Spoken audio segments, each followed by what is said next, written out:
What is going on, Swoopers? Welcome back to another episode of Swoop Luke. In this episode, we'll be previewing Retro Round, Collingwood vs Adelaide. Let's get into it. So, Sunday, 10 past 1, Collingwood play Adelaide in what is dubbed as a Retro Round. We just released our swooping Magpie jerseys that had just sold out. I think it took less than 24 hours for them to sell out. It's the one that I'm giving away over on my Instagram, so be sure you're following me on my Instagram channel for that huge giveaway and a bunch of other awesome prizes once I hit 20,000 followers. The football's back.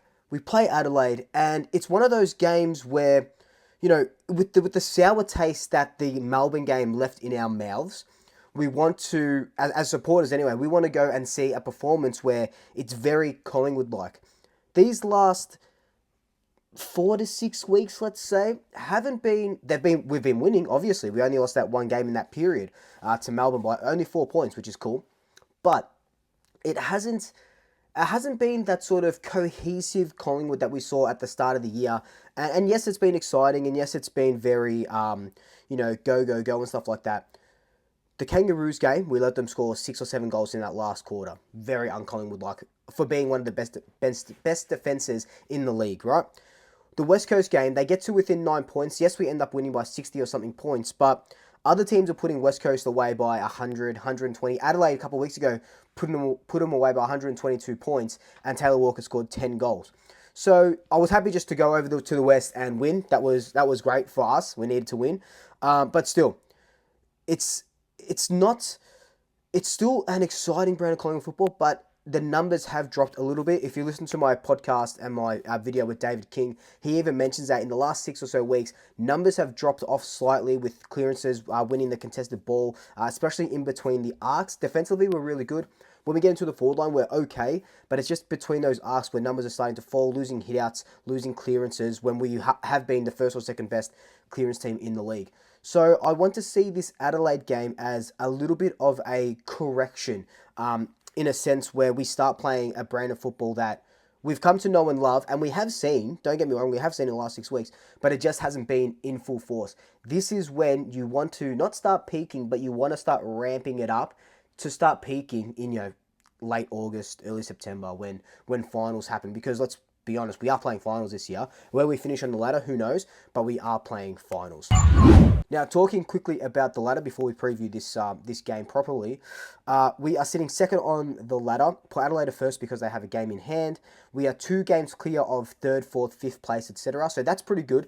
You want to keep winning to create that separation between you and the sort of next team. Finishing top 2 is going to be the biggest thing for us this year if we can do it. Play that first home final. Yes, we played the home final against Geelong last year, and that's but it doesn't, Geelong aren't going to be up there or whatever it may be. You just need to finish top 2 to get that home final. Now, Adelaide are one of those teams where they've been really exciting. I have loved everything that Adelaide have done this year. Rochelle just signed up contract until 2029. They're playing really, really exciting football. Matthew Nicks has got them purring. We know what happened earlier this year. It took some heroism from Johnny Noble to run past Rory Sloane.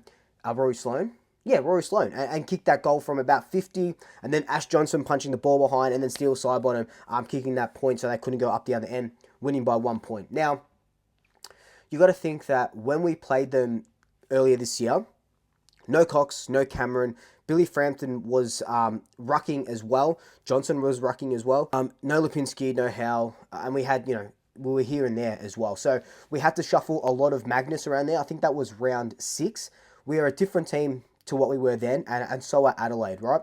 So I mentioned that they put West Coast away by 122 points or thereabouts, and that's West Coast, fair enough. You look at the week before, there were 35 or so points up against the Gold Coast Suns, and then Gold Coast ran over the top of them. But then Gold Coast got done by 70 or something points to Carlton. So it's a hard read, and you really don't know what to expect from Adelaide if you're going to get that sort of Gold Coast Adelaide or the Adelaide where they were just so dominant against the West Coast Eagles.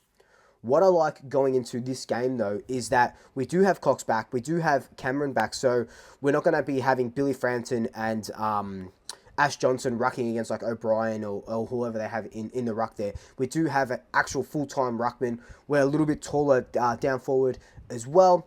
And we have Billy Frampton down back to play that big Jordan Rough head, take on Tex Walker, or, it won't be Fogarty, but like take on Tex Walker sort of thing there. Now, in regards to selection, Jeremy Howe, after he looked done, right? He looked done for the year after what happened to his arm in round one.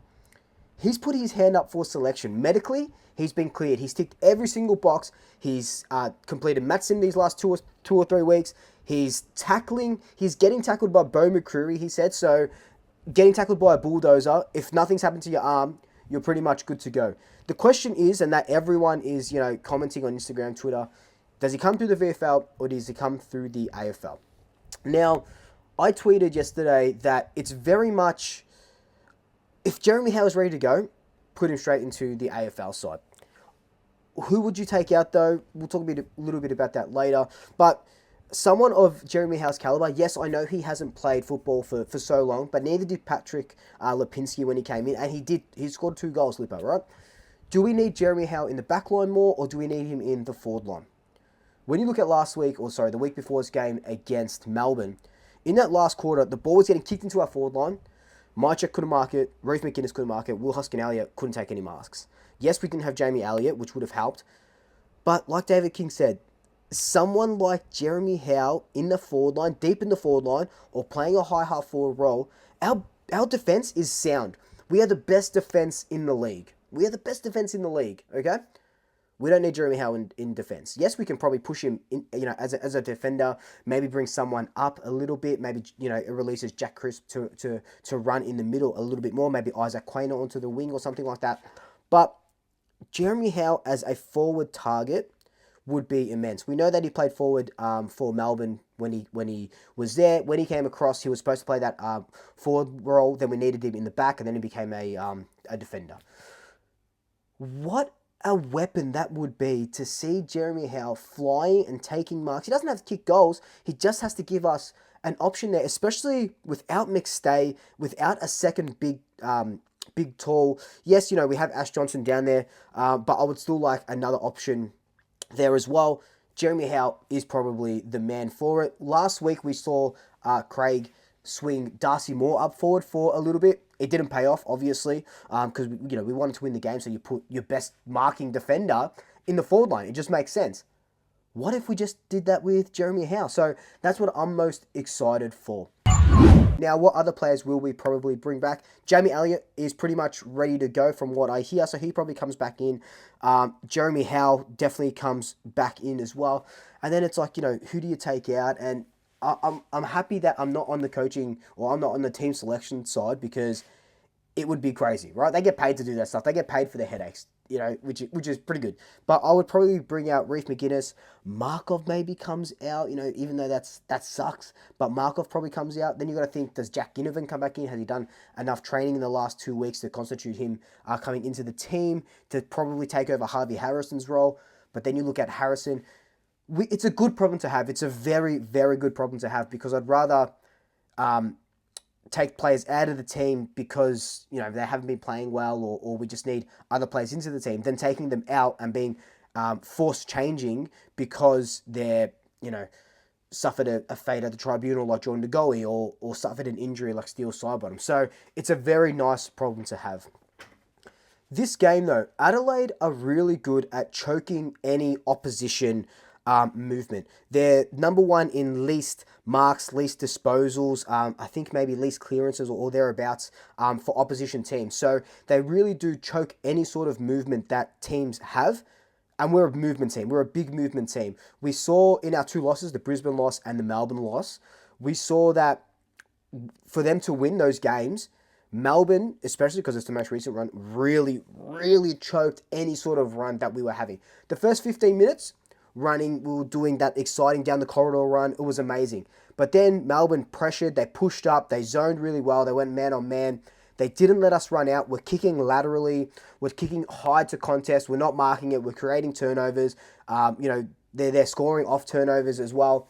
So it's one of those things where we definitely need a plan B, and I can assure you, well, I can't assure you because I don't really know what Craig McRae's thinking, but I can only hope that McRae is thinking, okay, what is our plan B when teams do this? Do we try and just push forward and break down? Because when we're kicking so high, yes, we have Cox and Cameron, etc., and they do take marks, thereabouts.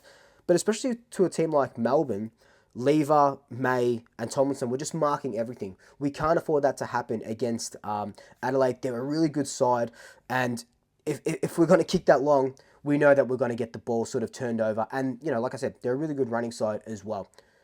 Ben Keys did a number on Nick Dacos the last time they played. They tagged him, and, Ben Keys tagged him earlier last year as well. I don't see that not happening again, so I think that Keys goes straight to Nick Dacos. But, again, tagging Nick Dacos, it frees up everyone else. So Nick Dacos might not have a big game, but he knows how to play with the tag now. So it's going to be interesting to see how he has grown since that last Adelaide game. In regards to big calls and predictions, I think it's going to be a really, really close game. I think Collingwood only by 14 points, and we'll see what Nunu Swoop has to say about that. 23 points. 23 points? All right, put money on it. Beautiful. Thanks, Nunu. Okay. Yeah. That's my big call, though. I think that Jeremy Howe does come straight back into the side, and I think he kicks 2 goals. I think Jeremy Howe kicks 2 goals against the Crows. But let me know your thoughts down below. How do you see this game playing out? What do you think is going to happen? Do you think Jeremy Howe should come back in AFL, VFL? Let me know your thoughts down below. And as well, I do have those channel memberships live. So if you want to help support the channel, that's an amazing way to do it if you can. If not, it's all good. I love you no less. I love you all. But if you can, that would be absolutely amazing to support this channel. But until then, like, comment, subscribe, tell your family, tell your friends, tell your pets. And until next time, double shackers. I'll swoop you later.